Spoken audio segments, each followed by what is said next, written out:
Hello and welcome. Thank you for joining us for a podcast about the North Central London Fertility Policy Review.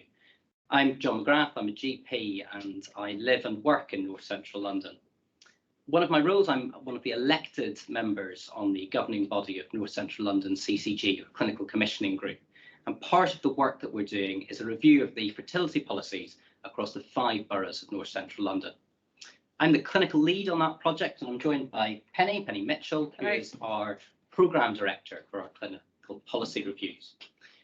We're here to really say thank you to those of you who have contributed and given your thoughts already on our draft proposal for a single policy across our 5 boroughs.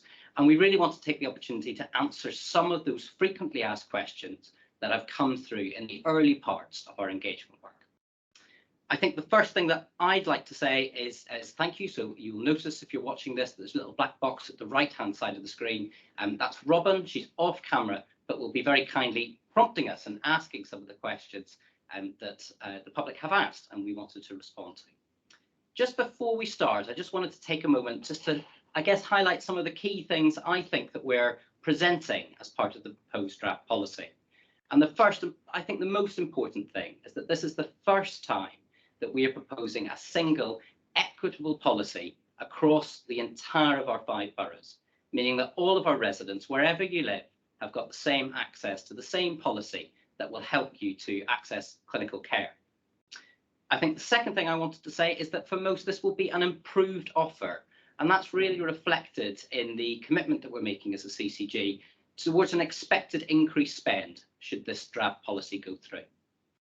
We are intending and aiming to be closer aligned to the existing NICE guidelines, and as part of that, we've had a really honest, I think, and careful consideration of some of the important equality issues that brings up, and there are some questions specifically about that which we'll cover today.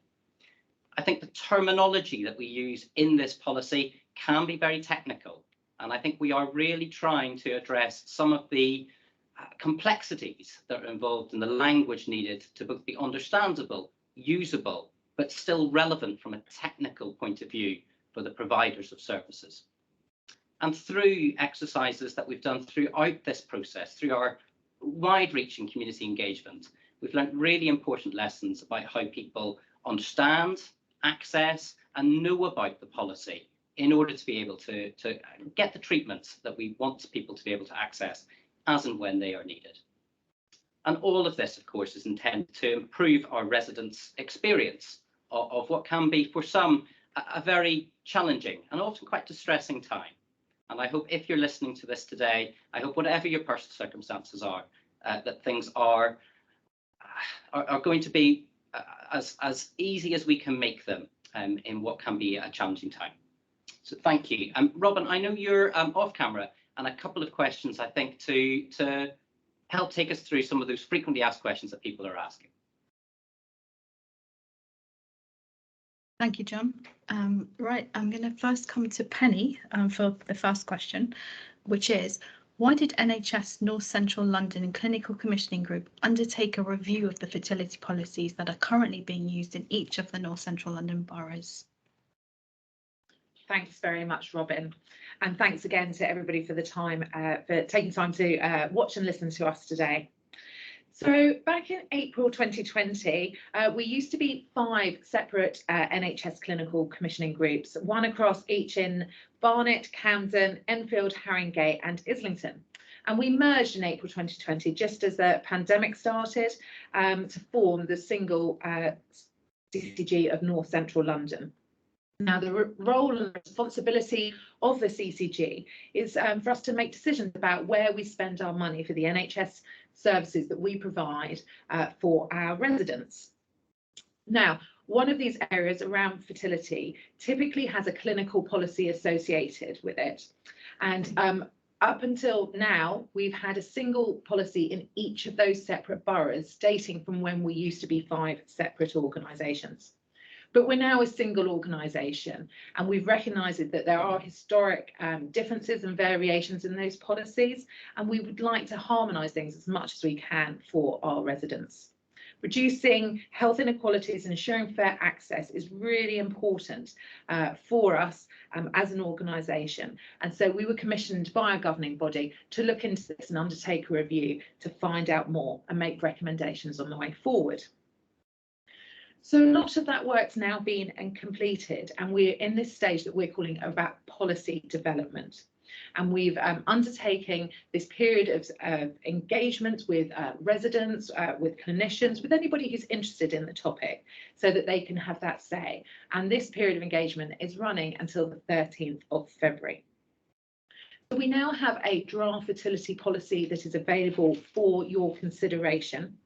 And we're asking people to see what do they think of that, where do they think we've made improvements, where do they think further things ought to be considered.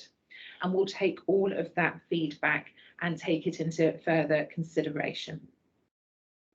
So once we've done that, we'll be finalising the policy, and that will have to go through some sign-off, which I think there's a question about that later, to get it finalised and get it approved. And then we'll undertake more work to support its implementation, to make sure that everybody is really clear about what the changes are and how that will or won't impact them.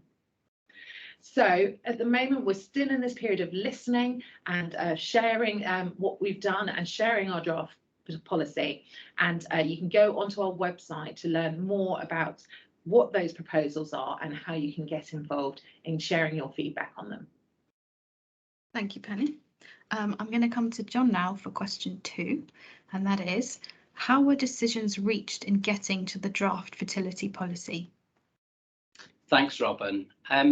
Well, I think as Penny has said, this has been a two-stage process, and the first part of this has been a review of those existing policies. Now, that has involved going right the way back to basics and looking at our baseline position. So who lives here? What's the need that we can anticipate? What are we currently commissioning? How is that being used? And how much it's costing? On top of that, we've looked again at the NICE clinical guidelines, and we've updated that where that has been, where there have been clinical advances that have been fed into the development of our draft policy. We've had a first stage of engagement where we've sought the views of service users, of residents, of specialist clinicians, of general clinicians working in the community, and really trying to bring all of that together into what was published as our recommendations report. And as part of that consideration process, we thought about some of the equality issues, particularly those involving people with protected characteristics, and the impact that some of the options that we have available to us of what we do with this policy, how we would model those out, and what the likely cost implications of those would be. We published a review report which contained a set of recommendations. And at that first stage, it's really important for us to be clear that we have not made decisions about what the final policy should be and what the content should be.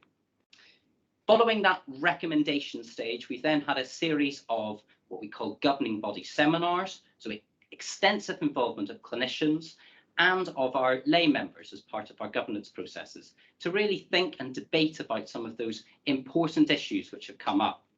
We've had great involvement from our clinical reference group. That's a combination of the local specialist providers of services, and we've been indebted actually to have some specialist outside input, so independent specialist clinician input into the review and drafting stage.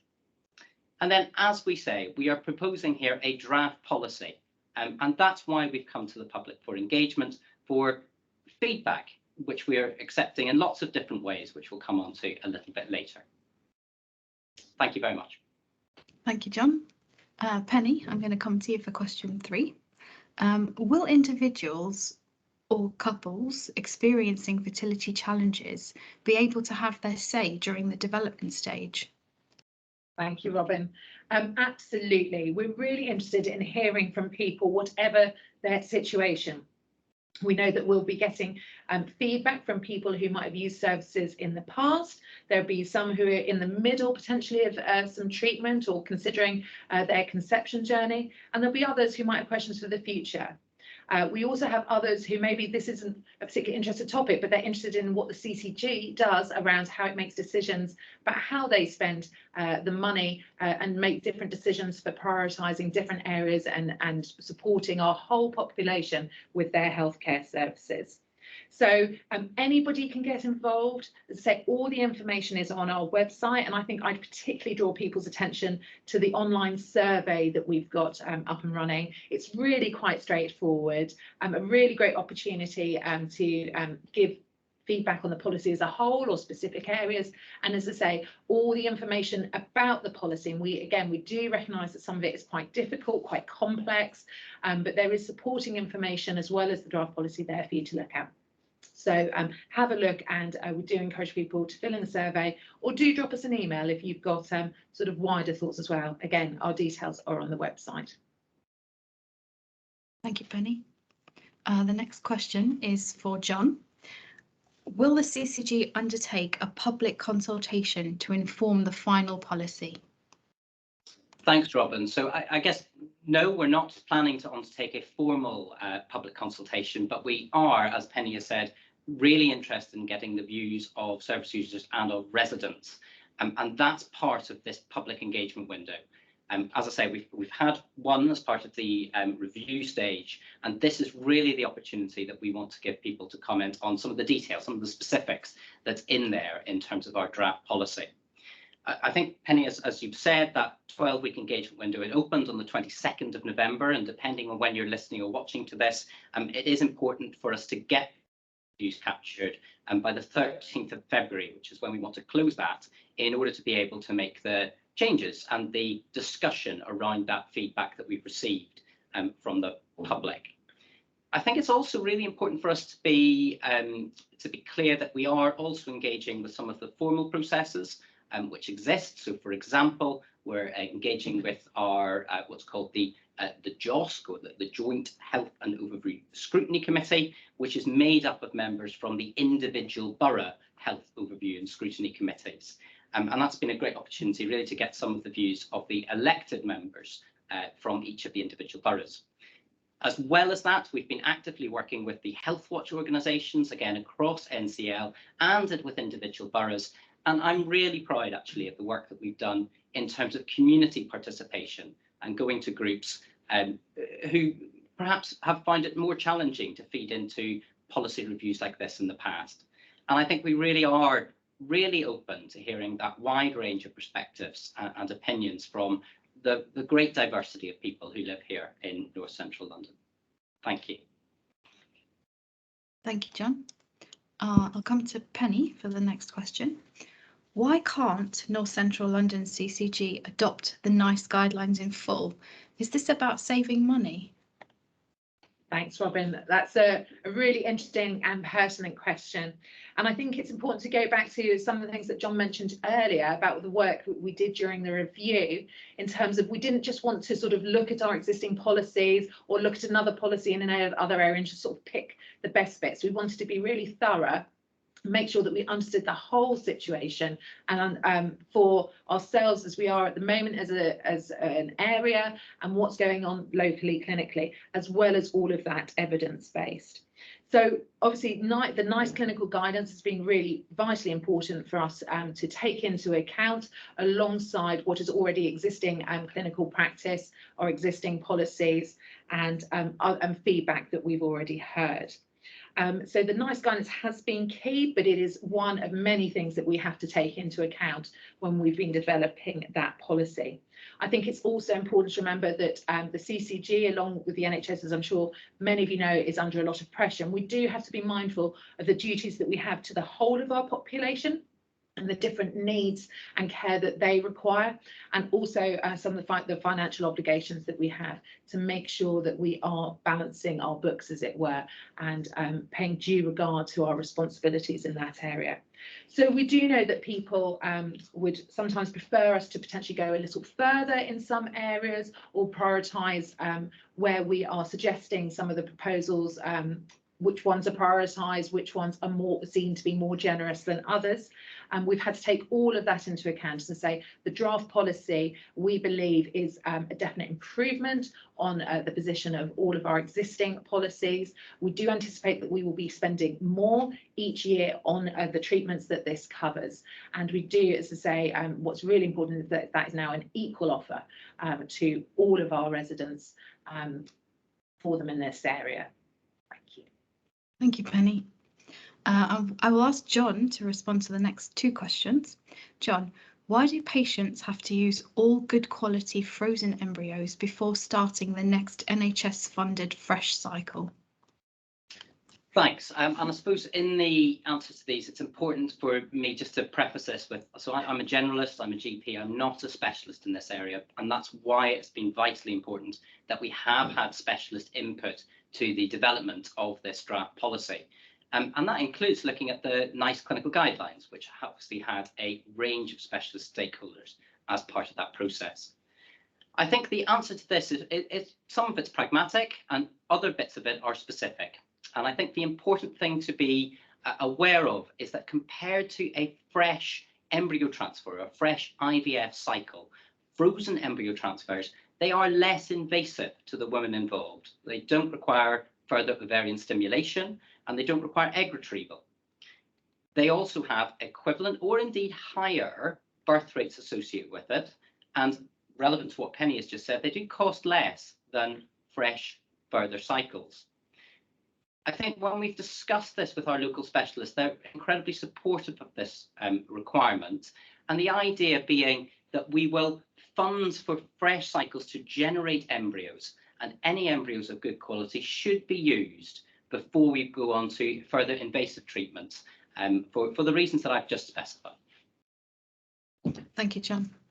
And my second question for you is, why do people trying to conceive using artificial insemination, for example, same-sex couples, have to undergo IUI to demonstrate self-fertility and be eligible for NHS fertility treatment? Yeah, and I'm going to start by saying, I think acknowledging this has been a really challenging area. It's been difficult, it's been the subject of lots of discussions, and it has been already an area of significant feedback that we've received from the public. I think our principles for this are trying to align ourselves towards the position of the NICE guidelines. And that has been to try and establish some degree of equivalence between what are 6 rounds of IUI versus 12 months of expected management. There are differences in biology, which creates an issue across different groups. And I'm aware that there is a real strength of feeling around this. And we have been, I think, really clear in the way that we've thought about how we respond to that in our discussions with our clinical reference group. I think the specific question which is in here is around the procedure of IUI, or intrauterine insemination, as are recommended for artificial insemination in our policy. And there are specific reasons for that around the efficacy or ensuring the effectiveness of that procedure, for that is what it is. It's a treatment, but also its safety, and to reduce some of the legal risks that can be involved with that. I think we do recognise that there is a cost pressure that creates, and that is very difficult and very challenging. And as I say, it has been something we do grapple with, we welcome feedback about, and our rationale is trying to be consistent with that position that is there in the current NICE guidance. And again, as I said before, it's been great to have the view of specialists, great to have an external specialist view in this as well.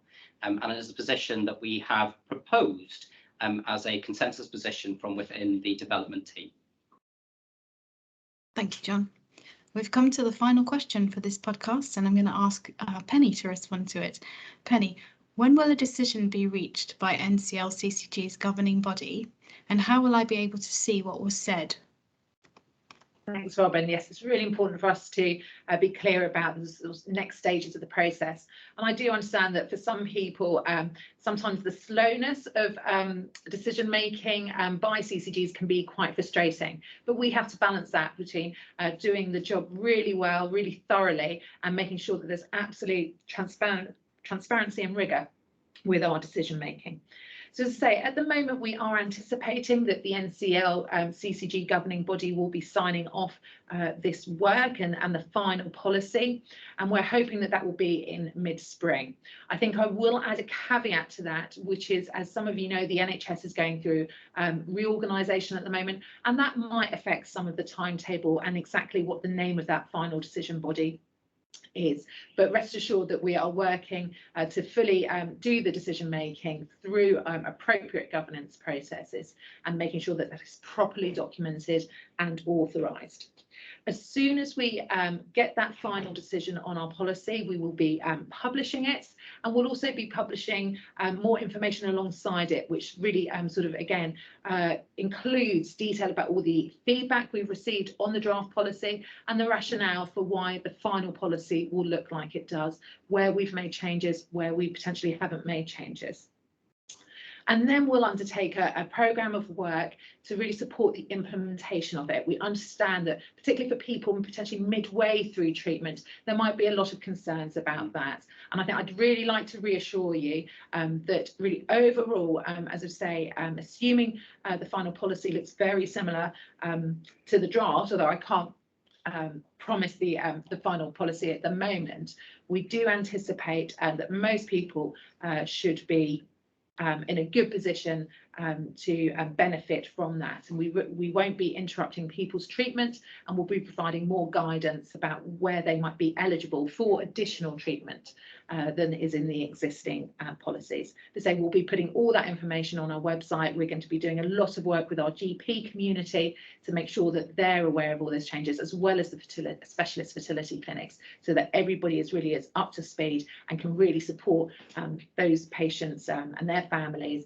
as they go through with their treatment, with any questions that they might have. Thank you, Penny. Robin, I think that was the final one you said of the questions which have been asked. So I just wanted to take a moment just to thank people for watching this, for giving your time to listen to us talk. But much more important is for us to hear what you have got to say. So please, we would direct people's attention towards our online survey, which the link is provided for, and we're really keen to get those views fed in so we can consider that as part of the finalisation of the single policy across North Central London. So thank you very much for your time, and goodbye. Thanks, bye.